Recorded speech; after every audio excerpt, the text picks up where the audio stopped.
Again, my name is Rishaun Hall. I'm a third generation Philadelphian. My grandmother was here, born here. My great grandmother actually migrated over here as an immigrant. So they lived here like through the Great Depression and all throughout. I still have deep roots in the part of Philadelphia that most people know as University City, but it's really called the Bottom, or more so the Black Bottom. Is how we describe it. It's different. I see Philadelphia has so many different layers and iterations. It's almost like a beautiful onion in a way. Like, people will go to Park, right, for a restaurant or go to Rittenhouse Square, but outside of that, there's so many different layers. Like knowing that Philadelphia is a city of neighborhoods, you can turn left or right and have like a whole different cultural experience. I'm proud to be a Philadelphian and be from this city. So you started your career very young. Yes. Where I don't think at 14 I was thinking of public service, or even like getting close to that. Yeah. How did that come about? It's a very interesting story, I will say. I was never really good at anything. I wasn't really good at math. I wasn't good at history. I found science, sort of boring when I was younger, and I used to struggle a lot in school. But I knew I wanted to do something, and my mom, like, bless her, like she didn't really say, all right, well, you have to go to school to be a doctor or a lawyer. She just wanted me to go to college, right? And I was like, okay, well, I'll figure out something. And I remember when I was in eighth grade, it was the last, I guess, trimester in my eighth grade year, and we were trying to figure out which high schools to go to. And I had a bunch of them, St. Joe's, West Catholic, and all these other places. And it wasn't until it was a spring day when two ladies, one was like a nun and an older woman, came by and said, "Hey, like, do you want to be a part of change?"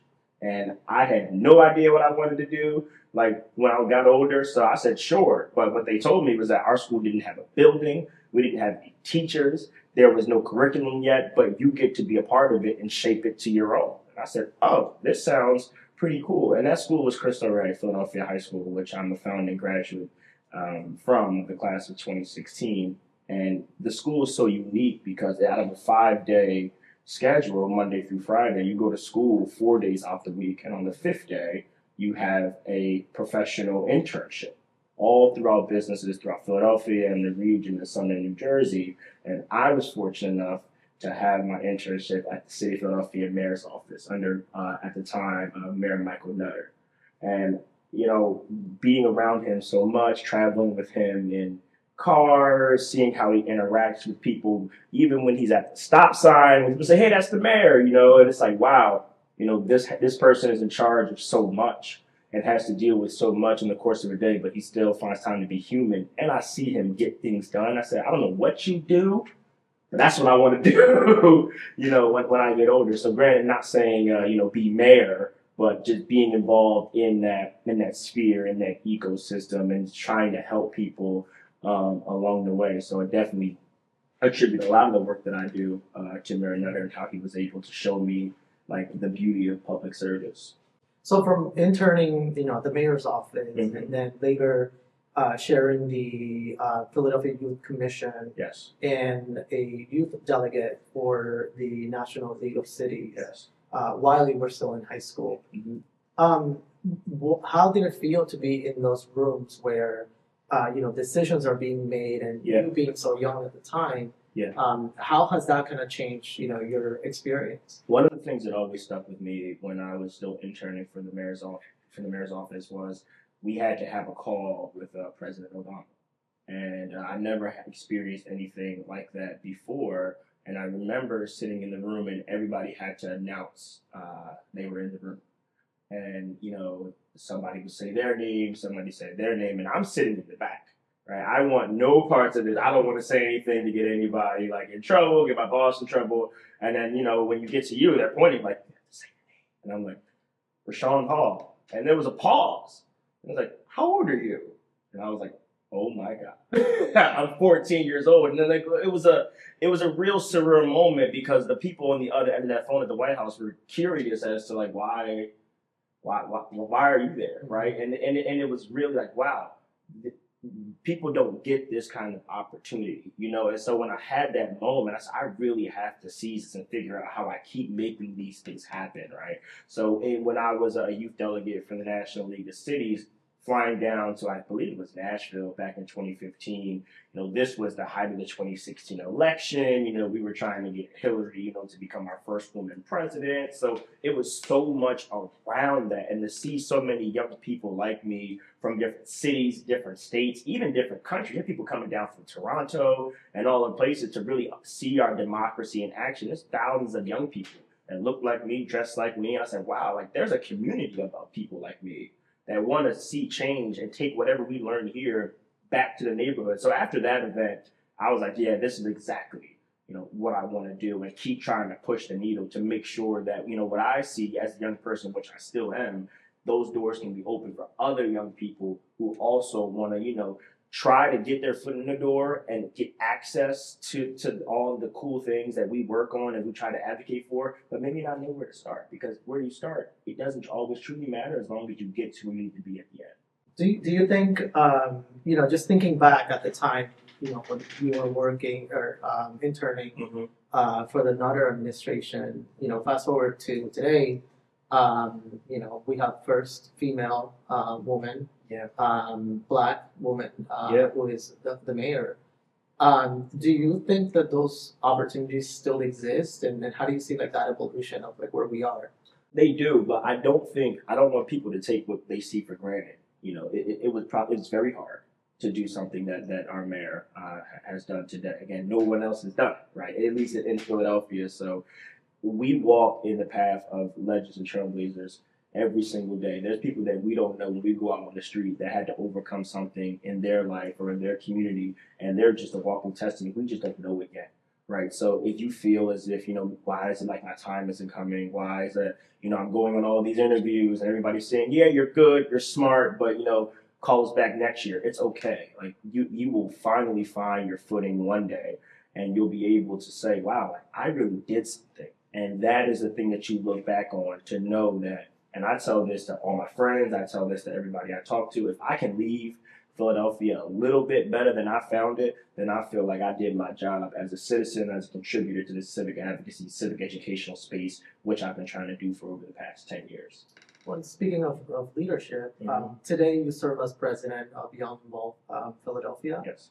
For those who may not know or are familiar with YIP, what can you tell us? I will tell you that we've been around for over 25 years. We celebrated our 25th anniversary last December, so we're still celebrating that and enjoying that. Young Involved Philadelphia is an organization, it's a 501c3 nonprofit focused on civic advocacy and civic education. We boast over 6,000 members up and across our region, and our main program, which is board prep, which I feel like we started, but that's okay. What it does, it takes young people and trains them on how to serve on boards, how to train them in board governance, board education, how to actively be a part of a nonprofit board. And sometimes we're people's first stop, when it comes to saying, hey, well, I want to learn more about board service. I was told that this is a good thing. When you find a mission, you can get behind it. And usually we're the first people that folks reach out to start their journey on board service, and then like to see where we've placed people over time. It's remarkable to know that this organization was started by a group of volunteers, right, and college students who really wanted to just get connected to the Philadelphia ecosystem. And I'm happy to carry that mantle today, and for other presidents and vice presidents that come before and after me. Yeah, I think board preparation is something that in a city like Philly, which is majority minority, when you look at the leadership from not just the private sector, when you look at politics, when you look at the C-suite, across the board, we don't see, representation. We don't, the numbers don't like that. It does not reflect this city. But there is not enough groups, affinity groups talking about this, and, we're not really taught about the importance. And, there's paid board positions. Yes. In the, most important corporations. We don't see a lot of women. We don't see a lot of people of color. Mm-hmm. How can we change that? And obviously, you guys are doing it through this program. Yes. But what else are we missing?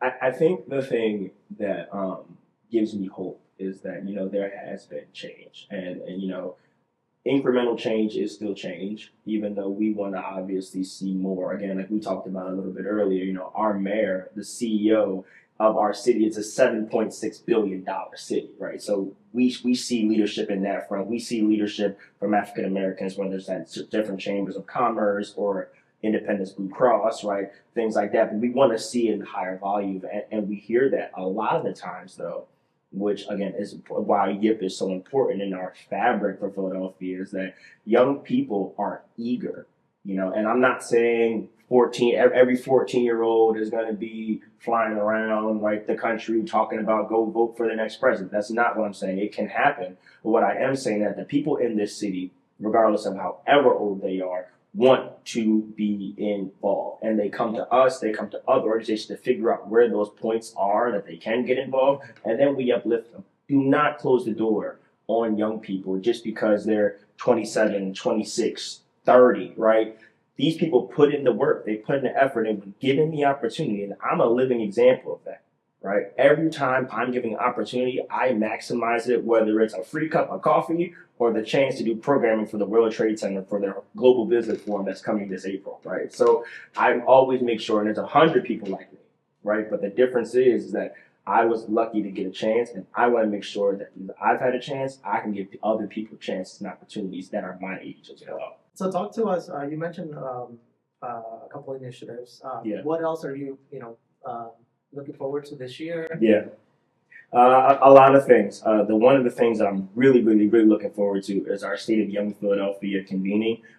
Every year, Young Evolve Philadelphia has an annual event. We're expanding that event this year to make it longer, so we can have more programming, more opportunities, and have more young people get together for their civic advocacy goals. Right? A lot of people, as we already talked about, are looking to get involved, and we had a huge program last year. We brought up the Secretary of State, we brought out several state reps, several council members. So, a lot of young people say, all right, well, where's my council member? Where's this? How do I reach them? I call and they don't answer. Well, we're giving you chances to meet them in person, get FaceTime, build a relationship. So when, if there's something wrong in your district, learn what district you're in so you can make that call to that person and get the issue that you need fixed in the city of Philadelphia.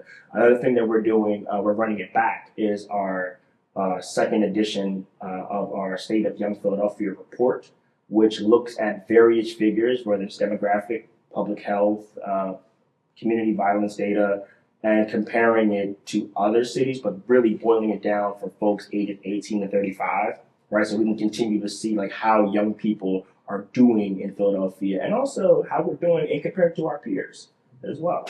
From your experience, and you have a pretty large network, and obviously you're talking to young professionals all the time.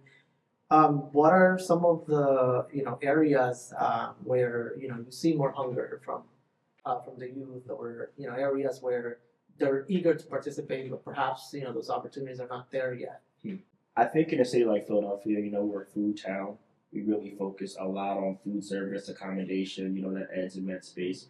A lot of young people sometimes tend to get stuck right there because, for whatever reason. But we're starting to see young people trying to diversify what their early resumes are looking for. Young people in this city are going to more resume workshops, right? More networking events. We just had a networking event with the Connect a couple of days ago, and I'm walking around the room. A lot of young people were saying, "Hey, this is my first time on a networking event, but I'm happy to be here. This is great. The ambiance is great. Trying to figure out, how do I need to talk about my next steps for the career?" That's huge because this is a Friday in the evening time. You could be anywhere else, right, doing whatever you want, but no, you're sitting here focusing on the future for your career. That is the thing that's showing, people do care. Right? There's so many times when there's a lack of trust, I would say, coming from our superiors, right? The people that are older than us, saying, well, this 27-year-old, this 28-year-old, call us back when you're 34. For what? No. We're here now. We're here to stay, and we're here to make an impact. Yeah, with the last election, there was an increase in turnout. Correct. What's working, or what is the city doing right? What are organizations like and the leaders like yourself doing to sort of promote that and to make sure that people come out? It's advocacy. It really is, and social media does have its faults, but that's a great way to organize. We see in New York, the new mayor of New York, Mayor Mamdani, his campaign was everywhere. On the trains, in the clubs, right, in the schools, helping to shove old ladies out when it snowed, right. That's the representation that folks can believe. It's too often than not, you'll have a politician who's been a career politician, right, for 50 years, 40 years, 30 years, like, oh, I'm not going to worry about the people that don't vote because they're not going to vote for me anyway. Why do I need to get new votes when I know this some odd group of people are going to be the ones where I can know they're going to vote for? That's just a misalignment of goals, right? Not saying everything comes down to voting, right? But it's also what comes down to your mission. If your mission as an elected official or a leader is to get people more involved and expand their knowledge base, then you should try your hardest to get the people that don't care about government to believe again. Because once you turn that person that switch from off to on, you now have somebody who believes in not just the mission, but believes in you. And I think that's the thing that really people rallied on, especially in New York and in other places around the country. So as you look to continue growing yourself, sure. Professionally, what would you hope your legacy to be? There's one thing I always look back to when it comes to my legacy is that I and even in my young age, I never really understood how people can always fail up, right? You see the same people in the same positions, and everybody says the same things like, I don't know how this person got there, right? I always think of myself as when you see me walking in and you see my name on something, you know that Rishaun Hall gave whatever he could to do it, right? Whether that took time out of his personal life, whether that took time off hours, whether that took calling people to try to figure out how we get the solution done when those people aren't even really tied to the project, but we need to figure out how do we expand the knowledge base to get to the end goal. That's what I want people to think about when they think of me and they think of the work that I've done in this city, and which I will continue to do for as long as I remain here and wherever I go. Yeah, you mentioned being invested in workforce development, chairing different committees. Sure. Your work with Crystal Ray. Why do you think the workforce development is like such a central part of what your work so far? I think you can't ignore it. And workforce development can be so many different things, right? But at least from my view, I always push people to think about what the activation looks like before they get to high school, right? Because there's so many different things. I'm not saying groups don't do good work like in that field, but once a person is checked out of people have been telling them for years, you're not smart, you're not good enough, you don't get good grades, you're never going to go to college. It is so hard to get that young person on the path to actually believing in themselves. But if we could start a little bit earlier, right, to show people, one of the greatest examples of this in Philadelphia is a man by the name of Jose Gonzalez, who goes by Gonzo. He used to work at St. Joe's Prep. He founded a Camp Modges program, right? So I believe it was from 5th grade to 8th grade, every summer, it would be a bunch of boys from Catholic schools all around the city, whether it was St. Malachi, Jesu, Visitation, right, St. Martin de Porres, you name it. And we would go to class at St. Joe's Prep. We would learn swimming, we would learn Latin, they would take us to colleges and universities. Now, I have seen none of this, right? Right. I have no idea what any of this stuff is. And I'm walking around and I'm like, you're fed, right? And I'm like, wow. So you mean to tell me I can go to Villanova, I can go to Georgetown, I can go to Scranton, all these schools that I didn't know exist, all these fields, policy, right, research, all these things. And I'm like, this is great. You know, so now when I hear the word college, it's not the boogeyman, right? Even though I wasn't really great at anything, I knew there was something, right? It was just trying to figure out what that something was. And then, thank God I was able to land at the mayor's office and able to find it, right? But I knew there was something else out here. It's almost like Plato's allegory of the cave, if you're familiar. The person who left that cave, they thought he was crazy. He was a lunatic. No, he saw a light and tried something different. So many times we have to figure out how we make sure that we foster and cultivate that life for others. And that's the work that needs to get done when you think about workforce development. It's providing people with that window to see outside of what's around them and hopefully get a better future. All right, so now we're going to do some rapid fire Sure. questions, okay? Mm-hmm. One word to describe Philly right now. Tough. Who would you say invested in you early on? Katie Martin. What does leadership mean to you? Patience. What keeps you grounded? Hope. And this one can be a sentence. Okay. What's next for Rishaun Hall? Keep trying to move the needle and kick down doors that were shut in my face. From West Philadelphia to City Hall to national networks, Rishaun Hall represents a generation of leadership rooted in service, policy, and purpose. This is Next in Philly. Thank you.